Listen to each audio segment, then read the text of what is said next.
آئیے میں آج آپ کو سمجھانے کی کوشش کروں کہ انسان کے باطن کے اندر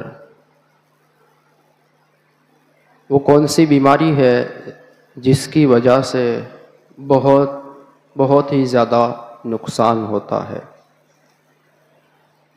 ظاہر کی بیماری اور ہے، باطن کی قلبی دل کی بیماری اور ہوا کرتی ہے۔ ظاہری بیماریوں کے بارے میں ہمیں آپ کو پتہ ہوتا ہے کہ اس میں بہت زیادہ ڈینجر خطرناک بیماری کون سی ہے، لیکن باطن کے اندر کی جو بیماریاں ہیں اس کے بارے میں ہمارا دھیان اور خیال نہیں ہوتا۔ تاریخ اسلام کی باتیں آپ پڑھیں، اتہاس پڑھیں تو یہودی نے مجھے کم نقصان پہنچایا ہے، نصرانی نے مجھے کم نقصان پہنچایا ہے، سب سے زیادہ کسی نے اگر مجھے نقصان پہنچایا ہے تو منافق نے پہنچایا ہے۔ منافق نے سب سے بڑا نقصان اور بہت ہی بھاری نقصان پہنچانے کی کوشش کی ہے۔ قرآن مجید فرقان حمید کو آپ پڑھیں، مشرک کی سزا کم ہے، منافق کی بڑی ہے۔ سب سے زیادہ جسے سزا دی جائے گی، دردناک، بہت زیادہ دردناک جسے عذاب دیا جائے گا، اسے منافق کہا جاتا ہے۔ منافق کا اگر میں ترجمہ کروں اور اپنی سادی بھاشا کے اندر کہوں تو اسے کہا جاتا ہے غداری کرنے والا، فراڈ کرنے والا، چیٹنگ کرنے والا، دھوکے دینے والا، دھوکے دھڑی کے کام کرنے والا، یہ اسے منافق کہا جاتا ہے۔ اور منافق دو پرکار کا ہوتا ہے، ایک ہے منافق اعتقادی اور ایک ہوتا ہے منافق عملی۔ اعتقادی منافق یعنی جس کا عقیدہ ہی خراب ہے، ظاہر میں مسلمان ہے، اندر سے وہ بے ایمان ہے، ایمان والا نہیں ہے، غیر ہے۔ سامنے مسلمان نظر آتا ہے، اندر سے کچھ اور کفر چھپائے رکھتا ہے، اسے کہا جاتا ہے اعتقادی منافق۔ اس کے بارے میں قرآن کا حکم یہ ہے کہ جہنم کا جو سب سے نچلا طبقہ ہے، سب سے نیچا آخری طبقہ ہے، اس کے اندر فی الدرک الاسفل من النار، یہ قرآن کا فتویٰ ہے۔ قرآن کہتا ہے، حکم خدا، کہ وہ جہنم کے سب سے آخری اسٹیپ کے اندر اسے رکھا جائے، یعنی سب سے زیادہ عذاب اسے ہی دیا جائے گا۔ اب اس منافق کا وستار اگر آپ لینے جائیں تو اس کے اندر بہت سارے فرقے آ جائیں گے۔ جو ظاہر میں کلمہ گو، ظاہر میں کلمے کی باتیں، ظاہر میں اللہ کی باتیں، رسول اللہ کی باتیں، بظاہر لوگوں کو خوش کرنے کے لیے صحابہ اکرام کی باتیں، اولیاء اعظام کی باتیں کرتے ہیں، اور اندر سے وہ اسلام کے ساتھ، مسلمانوں کے ساتھ فراڈ کرتے ہیں، وہ سارے اس کے اندر داخل ہو جائیں گے، اور وہ سارے فی الدرک الاسفل من النار کے حکم کے اندر داخل ہو کر کے سب سے نچلے طبقے جہنم کے سب سے آخری درجے کے اندر وہ ڈال دیے جائیں۔ منافق اعتقادی، عقیدہ جس کا خراب ہے، عقیدے کے اعتبار سے جو خراب ہے، اس کے بارے میں اب اس کے بارے میں قرآن پڑھے تو کہتا ہے وَمِنَ النَّاسِ مَن يَقُولُ آمَنَّا بِاللَّهِ وَبِالْيَوْمِ الْآخِرِ، کچھ لوگ ہیں جو کہتے ہیں کہ ہم ایمان لائے اللہ پر اور یوم آخرت پر قرآن کہتا ہے، اللہ کا حکم بیان کیا جاتا ہے وَمَا هُمْ بِمُؤْمِنِينَ، وہ مومن نہیں ہے۔ ہم قرآن سے پوچھے قرآن کیا وجہ ہے؟ وہ کہہ رہا ہے اللہ کو مانتا ہوں، سب سے امپورٹنٹ عقیدے کی بابت یوم آخرت، وہ کہہ رہا میں مان رہا ہوں، وجہ کیا ہے؟ تو قرآن صاف شبدوں میں کہتا ہے بھلے انسان، مسئلہ یہ ہے یخادعون اللہ والذین آمنوا، وہ دھوکہ دیتے ہیں، فریب کرتے ہیں، فراڈ کرتے ہیں، دھوکے دھڑی کے کام کرتے ہیں اللہ اور ایمان والوں کے ساتھ۔ یخادعون اللہ والذین آمنوا وما یخدعون الا انفسهم وہ دھوکہ نہیں دیتے مگر اپنے آپ کو۔ وہ جو سارا کر رہے ہیں بظاہر انہیں ایسے لگتا ہے کہ ہم نے ان کے ساتھ فراڈ کیا، لیکن وہ کرتے صرف اپنے ساتھ ہے۔ قرآن کہتا ہے کہ وہ دھوکہ صرف اپنے آپ کو دیتے ہیں، لیکن ان کو اس بات کی سمجھ نہیں ہے، وہ اس بات کو سمجھ نہیں پا رہے ہیں کہ ہم کیا کر رہے ہیں، وہ اس بات کا اپنے اندر ادراک نہیں پاتے کہ ہم نے جو کیا ہے وہ اصل میں حقیقت میں نتیجتاً ہم نے کس کے ساتھ کیا ہے، اس کا رزلٹ آ کر کے کہاں رکے گا، اس بات کی انہیں سمجھ نہیں ہوا کرتی۔ تو کیا ہوا؟ منافق ہے، دغا کرنے والا، غداری کرنے والا، فراڈ کرنے والا، ایک ایمان کے اعتبار سے، عقیدے کے اعتبار سے، اور ایک عمل کے اعتبار سے۔ عمل کے اعتبار سے جو منافقت ہوا کرتی ہے اس کی پہچان حدیث پاک کے اندر یوں بیان کی گئی ہے کہ وہ شخص جس کے اندر 4 چیزیں پائی جائے وہ خالص منافق ہے۔ تھوڑا سا آپ دھیان رکھیے گا، پھر دوسرے تیسرے کو نہیں، اپنے آپ سے پوچھیے گا تیرا داخلہ ایمان میں ہے یا نہیں۔ حضور نے فرمایا منافق کی 4 نشانیاں: جب بات کرے جھوٹ بولے، جب وعدہ کرے وعدہ خلافی کرے، جب اس کے پاس امانت رکھی جائے امانت میں خیانت کرے، اور جب جھگڑا کرے تو گالی بکے۔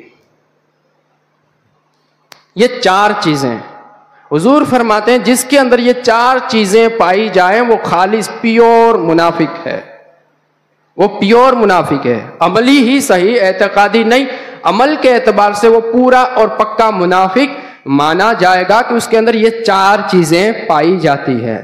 پوچھا گیا یا رسول اللہ کسی کے اندر ایک پائی جائے، یعنی صرف جھوٹ بولتا ہو اور سارے کام خیانت والے کام نہ کرے، وعدہ خلافی کے کام نہ کرے، گالی نہ بکا کرے، صرف جھوٹ بولتا ہو، کہا تو پھر اس کے اندر نفاق کی بیماری پائی جا رہی ہے، علاج کرنا چاہیے۔ اس کے اندر بیماری کے کیٹانو موجود ہے، اسے اس کا علاج کرنا چاہیے، وہ اس مرض کے اندر مبتلا ہو چکا ہے۔ مسلمانوں اب آپ ذرا سوچو ہمارے اور تمہارے حالات کس پرکار کے ہیں، میں کس انداز سے اپنا روٹین لائف جیتا ہوں، کس انداز سے اپنا کاروبار کرتا ہوں، کس انداز سے میرے اپنے سبند ویوہار ہوتے ہیں، کس انداز سے میرے اپنے آپسی معاملات سوشل میرے جو معاملات ہوتے ہیں وہ کس انداز کے ہوتے ہیں، کس انداز کے میرے مذہبی معاملات ہوتے ہیں، وہ ساری چیزیں کس پرکار کی آتی ہے، اس میں کیا کرنے کی کوشش کرتا ہوں۔ نماز میں پڑھتا ہوں، روزے بھی رکھتا ہوں، حج بھی میں نے کر لیا ہوتا ہے، عمرے بھی میں کیا کرتا ہوں، اچھی خاصی محفلوں میں بھی میں شامل ہوا کرتا ہوں، میں لوگوں سے ملا بھی کرتا ہوں، بہت ساری چیزیں اور بہت سارے کام کرتا ہوں۔ وہاں پر میرے اندر سچائیاں کہاں کہاں پائی جاتی ہے اور کہاں کہاں جھوٹ پایا جاتا ہے، کہاں کہاں میں سچ اور حقیقت کے اعتبار سے شامل ہوا کرتا ہوں اور کہاں میں غلط طریقے سے رونگ نمبر ڈائل کرتا ہوں، یہ ساری چیزیں مجھے دھیان رکھنی چاہیے۔ سماج کے اعتبار سے میں سماج کے ساتھ کیا کرتا ہوں، کیا کبھی ایسا تو نہیں ہو رہا ہے میں سماج کے سامنے بڑی بڑی باتیں کر کے پیچھے سماج کے چھڑے گھونپ رہا ہوتا ہوں، ایسا تو نہیں ہوتا ہے، کیا میں سماج کو کسی غلط دشا کی طرف تو نہیں لے جاتا، کبھی میں عہدے کی خاطر، کبھی میں منصب کی خاطر ان کے سامنے آتا ہوں اور ان کا ووٹ بینک جو ان کا ایک پاور سمجھا جاتا ہے، الیکشن سسٹم کے اندر ان کا بہت بڑا پاور سمجھا جاتا ہے، اچھی اچھی بھلی بھلی بڑی بڑی باتیں کر کے میں ان کے ساتھ فراڈ تو نہیں کرتا، اگر میں کر رہا ہوں تو اسے شریعت مبارکہ کے اعتبار سے کیا کہا جاتا ہے، یعنی میری یہ زندگی جسے میں جی رہا ہوں، جیتا چلا جا رہا ہوں، اس زندگی کے بعد جو زندگی آنے والی ہے وہاں پر میرا کیا حشر ہونا ہے۔ اگر میں نے وہ کام کر دیے ہیں جسے خالص منافق والا کام کہا جاتا ہے، عمل کے اعتبار سے نفاق جسے کہا جاتا ہے، اگر میں وہ کر رہا ہوں تو کیا ہو جائے گا، بھلے انسان ہوگا کیا، تیری طرف سے ایک ظلم پھیلے گا، تیری طرف سے ایک نا انصافی پھیلے گی، ناحق لوگوں کے حق چھینے جائیں گے، تیری وجہ سے بہت بڑا نقصان ہو جائے گا۔ ہاں وقت کے اعتبار سے ہزاروں کی تعداد تیرے پیچھے نظر آئے گی، لیکن جب عمل درشانہ ہوگا وہاں پر تو ایک موجود ہوگا، وہاں تیری تیری بھاشا تیری بولی بہت بڑی ہوا کرتی ہے، یہاں پر تو عوام کے ساتھ، پرجا کے ساتھ، پبلک کے ساتھ اگر کچھ غلط کر کے گیا ہے تو وہاں پر تیری زبان سچ نہیں بول سکتی۔ جب تیری زبان سے سچ نہیں نکل سکتا تو نقصان اس کا پوری امت مسلمہ بھگتے گی، پوری امت مسلمہ خون کے آنسو روئے گی، اپنی قربانیاں دینے کے لیے انہیں مارکیٹ کے اندر، بازار کے اندر آنا پڑے گا۔ کیا نفع تو نے اٹھا لیا؟ یہ چند دن کی مختصر سی زندگی جس کی خاطر تو نے جھوٹ بولا، فراڈ کیا، چیٹنگ کی، لوگوں کو جھانسے دیتا رہا، لوگوں کے سامنے اچھی بھلی میٹھی باتیں کرتا رہا، وقت آیا تو کوئی کام نہیں کر پایا۔ اسے کیا کہا جاتا ہے؟ پیور منافق، غدار، بے وفا، فراڈ کرنے والا، چیٹر۔ 2 5 25 ہزار کی بات ہونا، آپ چیٹر پر بھروسہ نہیں کریں گے۔ کیوں نہیں کریں گے؟ آنو کائیں بھروسو نہیں، 2 روپیہ میں ویچائی جائے، અને જે જગ્યાએ 5-6 કરોડ મળી જાય ત્યાં વેચાઈ તો જાય ને, વેચી નાખે। શું વેચી નાખે? અરે બધું વેચી નાખે, પોતાની ઇજ્જત વેચી નાખે તો પાછળના બધાને વેચી નાખે। એમ ન થાય, થાય જ છે ને, આવું જ થાય છે।